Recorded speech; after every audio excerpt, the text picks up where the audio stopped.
네, 명심보감에 보면 이런 구절이 나오죠. 한소열이 임종 직전에 후주에게 이렇게 말했습니다. 아무리 작은 선이라 해도 무조건 행할 것이며 아무리 작은 악이라 하더라도 절대 행하지 말라.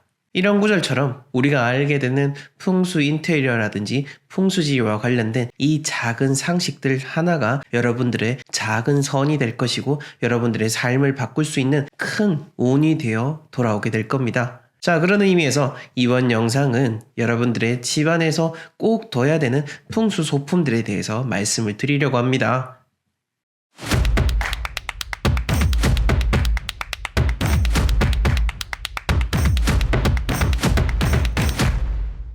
네, 멋지동 컴퍼니의 대표이자 부의 풍수 저자이기도 하고요. 클래스 101의 풍수 인테리어 강사인 멋지동 인사드립니다. 여러분들 집안에 꼭 둬야 되는 풍수 소품 5가지를 지금 바로 말씀드리겠습니다. 그중 첫 번째는요, 바로 이 소금단지입니다. 여러분들 소금단지 집안에 두셨습니까? 제 영상 꾸준히 보셨던 분들은 아마 소금단지 집 앞에 두셨을 건데요. 이 소금단지 같은 경우에는 우리의 옛 문헌에서부터 기록이 남아 있고요. 오래된 사찰이라든지 마을 같은 데 보면은 소금단지 묻는 그런 마을 행사도 있었습니다. 소금단지는 기본적으로 마을에 불이 일어나는 것을 막아주고 큰 재앙이 일어나는 것을 막는다라는 의미로 한 해에 보통 단오날에 그렇게 소금단지를 묻는 행사를 해왔었고요. 그것이 이제 현대에 넘어오게 되면서부터 이제 우리가 집 앞에다 소금단지를 놓는 그러한 의미를 여러분들에게 이렇게 제대로 전달 드리고 있는 겁니다. 이러한 역사적인 기원부터 해서 현대로 넘어오는 의미를 이야기하는 것은 바로 이 멋지동 뿐이니까요. 제 이야기를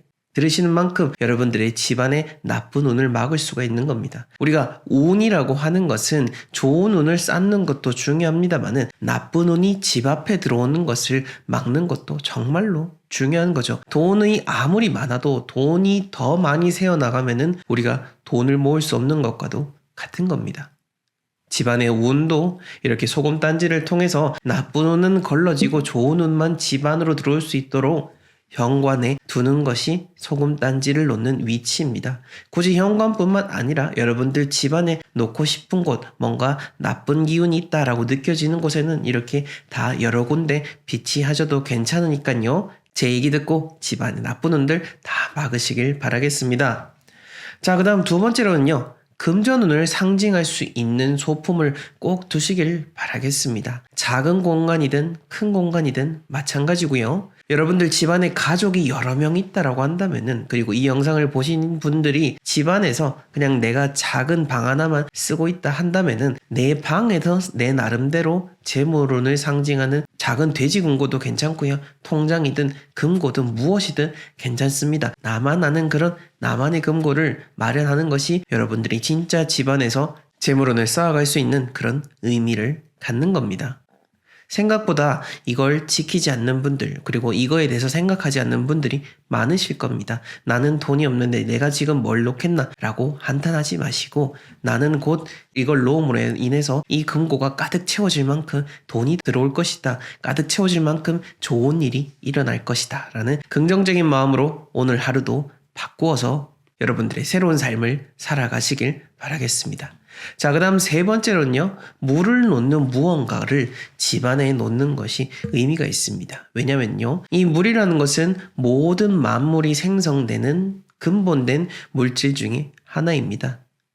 목화토금수 오행 중에서도 이 물이 가장 재물에 가까운 의미이기도 하고 재물운의 흐름과도 아주 유사하다고 볼 수가 있는데요. 왜 옛날에 우리 어머님들 혹은 드라마라든지 사극 같은 것을 보게 되면은 항상 장독대 위에 이렇게 정한수 한 그릇 떠올리고 가족들의 무탈함을 빌었던 모습을 우리는 볼 수 있을 겁니다.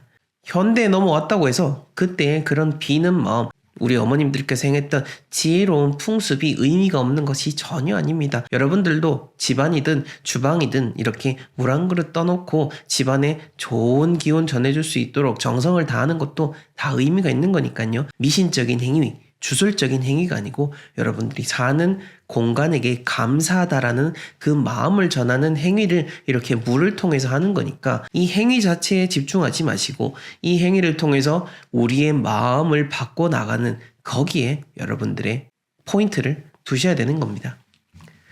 자, 그 다음 중요한 것은 여러분들 집만의 무언가를 놓는 게 바로 풍수소품입니다. 보면은 뭐 금이든 뭐 금 두꺼비든 여러 가지 이런 것들 두는 분들 많으신데요. 물론 다 두면은 좋습니다. 하지만 여러분들만의 집 안에서 나에게 의미 있는 그 특별한 물건이 무언가 있으실 겁니다. 거기에 의미를 두시고 이게 있음으로 인해서 내가 정말 많은 좋은 운이 일어나는 것 같아 라고 한다면은 이렇게 귀하게 모셔두시면 되는 겁니다. 이것은 여러분들의 부모님이 물려주신 수저가 될 수도 있을 거고 여러분들의 부모님이 물려주신 지갑이 될 수도 있을 겁니다. 자, 이렇게 물려주신 물건이라고 하면은 아마 고인의 물건을 떠올리는 분들 있으실 겁니다. 고인의 물건은 돌아가신 분의 물건이 맞습니다만은 살아생전에 나한테 물려주셨으면은 그때부터 이미 내 물건이니까요. 돌아가신 분의 물건이 아니니 요거는 특별히 유의하시길 바라겠습니다. 자, 그 다음 5번째로는요, 어떤 의미 있는 사람이 만든 것, 혹은 의미 있는 사람이 쓰고 그린 무언가를 여러분들의 집안에 두는 것도 정말로 좋습니다. 왜냐면은, 보통 큰 관공서라든지 큰 사옥 같은 데 보면은 아주 정말 유명하신 분이 쓴 그런 필체를 항상 입구에 걸어두는 것을 볼 수가 있는데, 그게 곧 이 풍수의 중요한 원리를 담고 있고 그러한 원리를 우리 집에도 적용할 수가 있는 겁니다. 지금 멋지동 컴퍼니에서 이렇게 복바라 객자를 판매하고 있는 이유도 바로 그거죠. 이 대통령 풍수 자문을 하셨고 60년 동안 정말 수많은 분들을 풍수를 통해서 많은 가문의 생명을 살려오신 분, 그리고 지금도 왕성하게 활동을 하고 계시고 매일 아침 2-3시간씩 기도를 하고 수행을 하면서 바른 삶을 살아오신 분이 직접 쓴 이런 친필을 가지고 액자 디자인을 했기 때문에 복바라 객자가 특별한 거고요. 굳이 저희가 말씀드리는 이 복바라 객자뿐만 아니라 여러분들 주변에도 정말 좋으신 분이 써주신 글씨라든지 정말 여러분들에게 정성을 담아서 귀하게 그려준 그림이 있다면 그게 바로 여러분들 집안에 좋은 운을 가져다 줄 수 있는 풍수소품이다 라고 생각을 하시면 되겠습니다. 이렇게 풍수소품을 이야기 드렸지만은 우리가 중요하게 생각하고 짚고 넘어가야 될 거는 이렇게 집안에 물건을 두고 하는 행위들은 제가 앞에서도 이야기를 드렸죠. 내 마음에 집중을 하셔야 되는 겁니다. 이렇게 물건을 놓는 행위들, 이 행위를 하고자 하는 내 마음가짐, 공간하고 교감하고자 하는 그 철학을 여러분들 행동에 주입을 하셔야 진짜 집안에서 좋은 운을 받을 수가 있는 겁니다. 우리가 이렇게 물건 하나만 놓고 이랬다 저랬다 얘기를 한다고 하면은 그거는 그냥 정말 물건만 옮기는 행위일 뿐인 거고 그다지 큰 운적 작용을 할 수가 없습니다. 하지만 여러분들의 마음을 담았을 때 그때부터 큰 작용을 할 수 있다는 것, 그것을 명심하셔야 되는 겁니다. 저는 현장 풍수 전문가, 지금도 계속해서 풍수 컨설팅을 풍수지리 만을 컨설팅 해오고 있는 전문가로서 풍수 인테리어 전문 강사로서 이야기를 드리는 겁니다. 재물운도 좋고 풍수 인테리어도 좋지만은 중요한 거는 이 풍수 자체에 대한 근본적인 이치를 여러분들이 알아두셔야 된다라는 것을 꼭 명심하시길 바라겠습니다.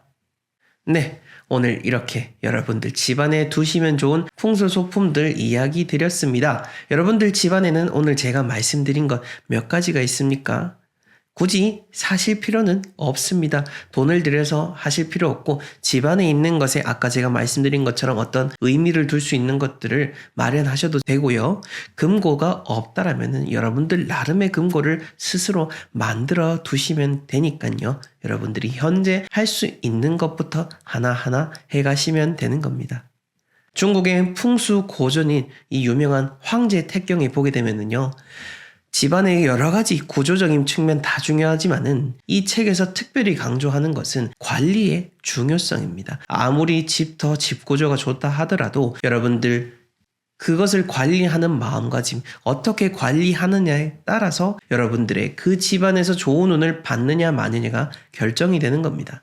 아무리 명당에 살아도 내가 명당에 어울리지 않는 사람이라면 그냥 그 정도의 삶을 살 수밖에 없는 겁니다. 제가 다른 채널인 천성조 명품 풍수 채널에서 항상 말씀드리는 것, 여러분들은 명당이 어울리는 사람, 그런 사람이 될 수 있도록 오늘도 꼭 노력하시길 바라겠습니다.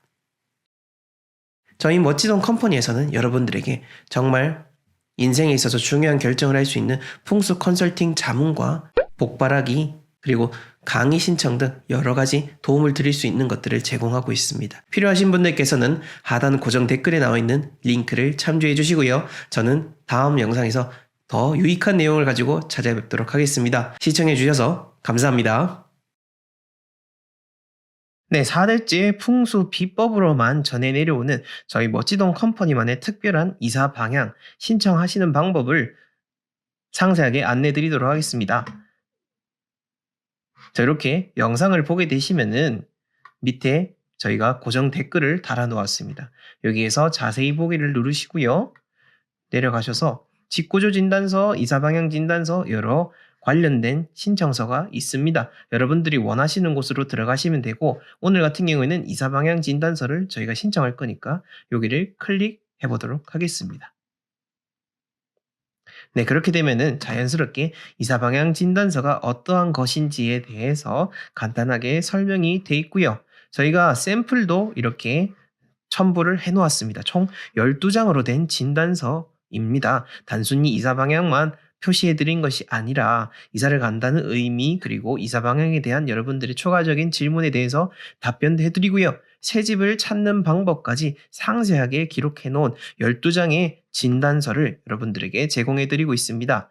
그렇게 해서 여러분들이 신청을 원하신다면은 아래 컨설팅 신청 페이지를 눌러 주시면은 신청 페이지로 넘어가서 여기에 이름, 연락처, 그리고 진단서 받으실 이메일, 그리고 쭉쭉쭉쭉 관련된 내용을 적어주시고 작성을 눌러주시면은 저희에게 신청서가 전달이 되고 주문량이 항상 이사방향 진단서는 많다 보니 순차적으로 최대한 빠르게 연락드린다는 점 여러분들 꼭 기억해 주시길 바라겠습니다.